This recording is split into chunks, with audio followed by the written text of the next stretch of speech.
Hi guys, Paul from Devongunsmith here again, and this is a viewer requested video, and it's to do with how right-handed guns, just prove they're all right-handed, can be used for left-handed shooters. So let's get into this. If you enjoy the content, don't forget, like, subscribe and click the notification bell.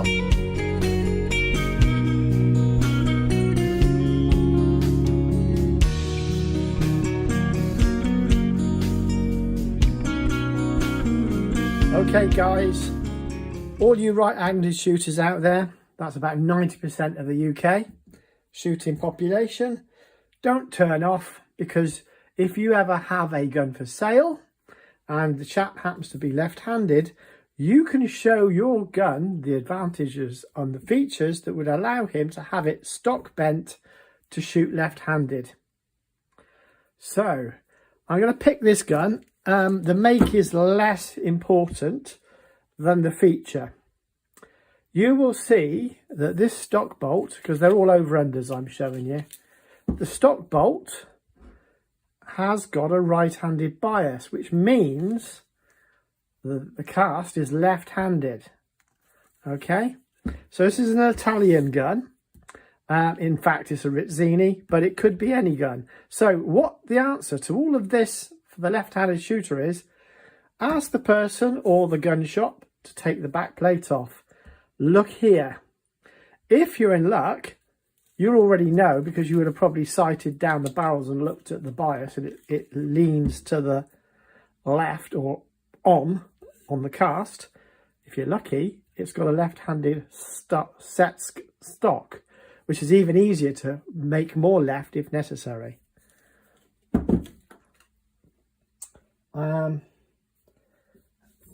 Here's another gun stock which has got a slightly right but not excessively right, so it's bending to the right, so the stock bolt is biased to the left, not massively, incidentally.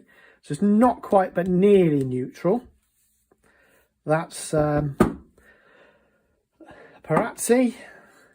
Now this one's a bit trickier, and you have got to watch this. Caesar Guarini are well known for these pockets like this.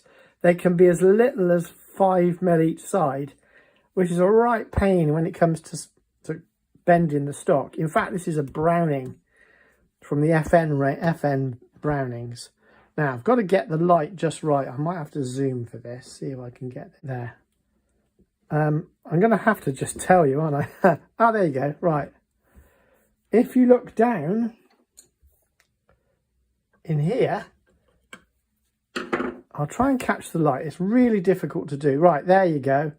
There's more left on that whole stock bolt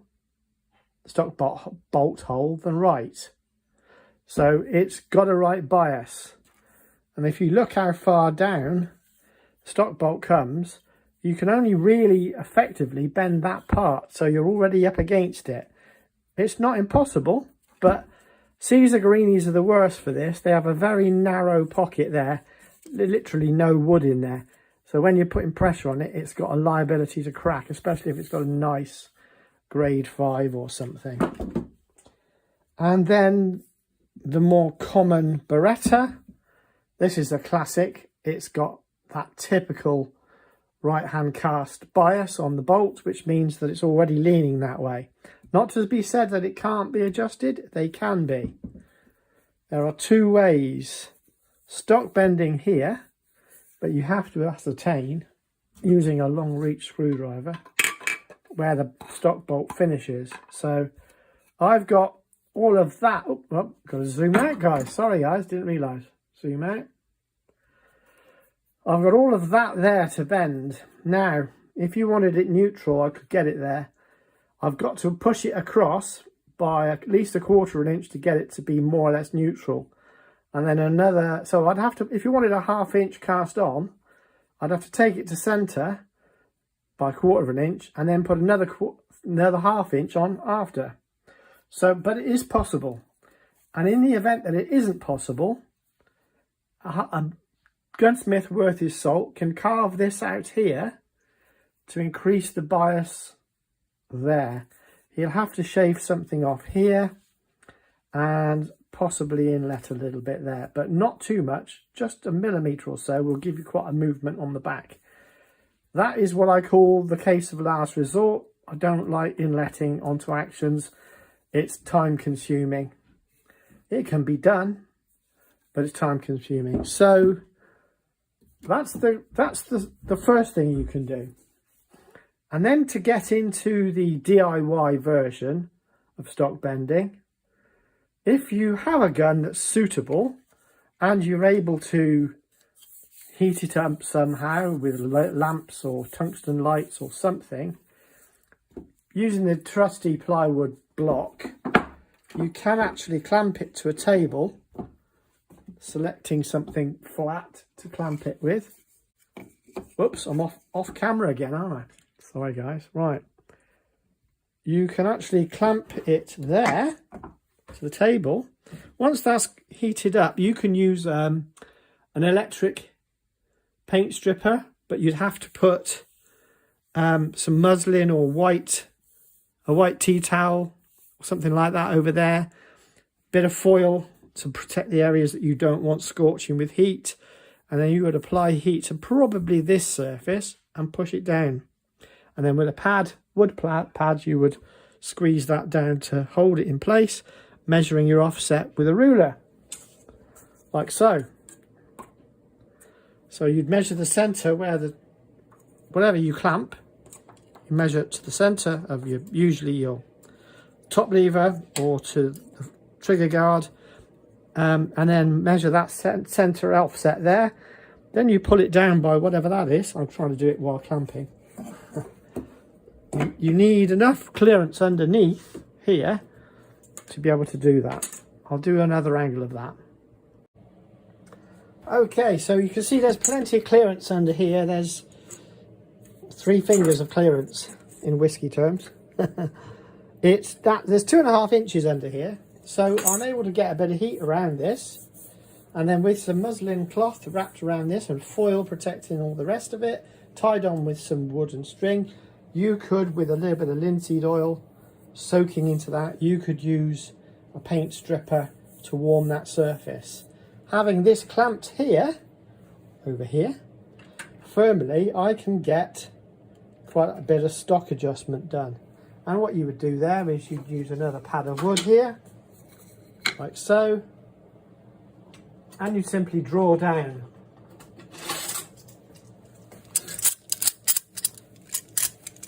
Simply draw down like this, like so, and pull that down, and that would get you your left hand cast on, because obviously the trigger guard's here, so the top of the gun's here, so that's left.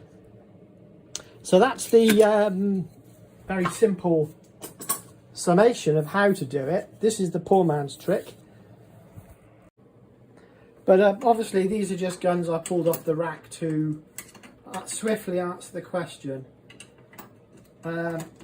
Obviously if it's got a single hole, it's preferable. These can be done with caution, because if this wall is too thin, like the Caesar Greenies are really thin, and they have very high grade stock, so they're very inclined to split in the grain, you have to be super careful. That would be where I would say get a gunsmith to do it. In the event of a single hole, plenty of wood around it like this, you could probably have a bash yourself. And again, just recalling, there's already half, so to get that to centre, you'd have to move it 6 mil or a quarter an inch to get it to the centre point. And then you would push it further across, so you'd move it all of that. If you wanted a 1/2 inch cast on or 1/4 inch cast on, you'd have to move all of that as your datum point across the centre line. Hope that makes sense. I do it all the time, so I forget. So this one is what you're actually looking for. If it's already got a left-handed stock or a central stock, neutral, but this is a left-handed stock, So it's already got the left-hand bias. Definitely worth the trouble if you find one of these. That's what you actually want, save you all the trouble. But there's only about 10% of left-handers in the country. Most gun shops, most guns are right-handed. And as you can tell, they're right-handed by the fact they're all top levers sweep to the right. Hope that's been helpful. There is going to be a jig on a DIY bending jig. That'll be in tool time coming soon. Don't know when I'll get that one out, but I'm rushing this one so that the guys can actually... I've had a lot of queries about this following that left-handed miroku I just did. So hope that helps you guys. See you soon. Don't forget, you can always DM me directly. Devon Gunsmith. Stick it on Google, you'll find me. Send me a message if you want my help. Thanks.